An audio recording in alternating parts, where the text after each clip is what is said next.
अस्सलाम वालेकुम second year. आज आपने जिस टॉपिक के बारे में डिस्कस करना है वो है ग्रेजिंग।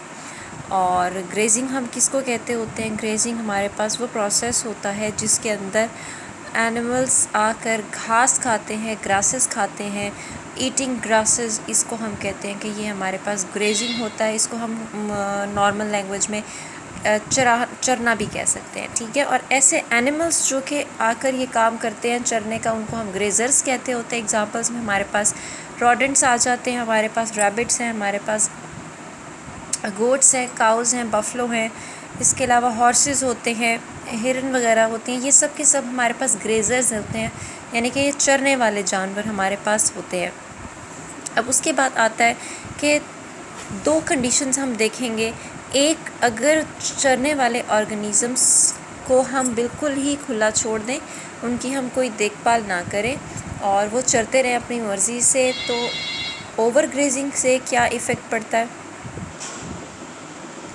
और दूसरा हम देखेंगे कि अगर मॉडरेट ग्रेजिंग होती है, मतलब कि एक कंट्रोल्ड मैनर में अगर ग्रेजिंग हो रही है तो उसका क्या इफ़ेक्ट पड़ता होता है। तो जो ओवर ग्रेजिंग होती है, यानी कि ओवर ईटिंग हो जाएगी, ज़्यादा चर लिया जाएगा एक एरिया में घास को, तो कहते हैं उससे क्या होगा। उससे ये होता है कि उनके जो पाँव होते हैं वो आकर उस सॉइल के ऊपर इस तरह से पड़ते हैं कि वो सॉइल वहाँ से कॉम्पैक्ट होना शुरू हो जाती है, सख्त होना शुरू हो जाती है।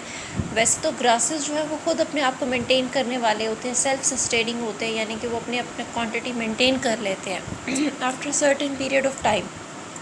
लेकिन अगर हम उनको दोबारा ग्रो होने का मौका ना दें, या जहाँ उन्होंने ग्रो होना है हम उस जगह को ख़राब करना शुरू कर दें, तो एज़ अ रिज़ल्ट क्या होता है? एज़ अ रिज़ल्ट हमारे पास ये होगा फिर कि वहाँ पर ग्रासेस नहीं हो पाएंगे, because the structure of the soil is changed. उनके वहाँ पे सख्त हो गई है सरफेस जो है सॉइल की।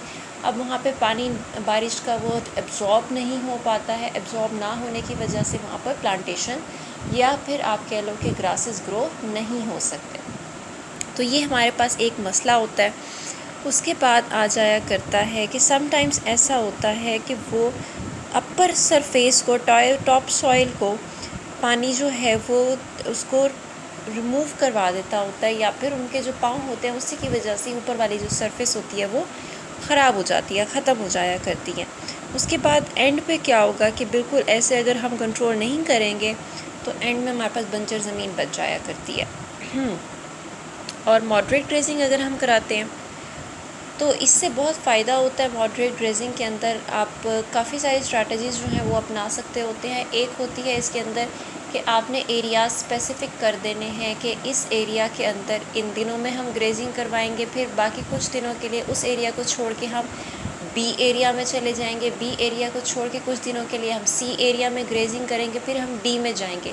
इतने में जब हम डी में जाके ग्रेजिंग करवाएंगे कुछ दिन, तो ए जो है वो वापस अपने आप को रीग्रो करवा चुका होगा, तो हम डी से वापस आ जाएंगे ए में। फिर हम ए में थोड़ी ग्रेजिंग करेंगे, बी में चले जाएंगे, बी में कुछ दिन करेंगे, सी में चले जाएंगे। लाइकवाइज वो कहता है कि ये सेल्फ रिप्लेनिश करते रहेंगे, अपने आप को सेल्फ फ्लरिश होते रहेंगे। तो एज अ रिज़ल्ट अगर आप कंट्रोल करते हो या सिस्टमेटिक किस्म की ग्रेजिंग करवाते हैं वहाँ पे, तो वो बेहतर होता है। तो इस तरह से अगर हम करते हैं तो वो कहते हैं ये बहुत फ़ायदेमंद चीज़ होती है। इससे इकोसिस्टम मेंटेन रहता है, वहाँ पर ऑर्गेनिजम्स की क्वांटिटी कम या ज़्यादा नहीं हो पाती है, और ग्रासलैंड इकोसिस्टम एक अच्छे तरीके से वहाँ पर फ्लरिश करता रहता है। नेक्स्ट हम देखेंगे इंशाल्लाह बायोजियोकेमिकल साइकिल्स के बारे में कि वो क्या होते हैं और कौन सा साइकिल हमारे सिलेबस का हिस्सा है।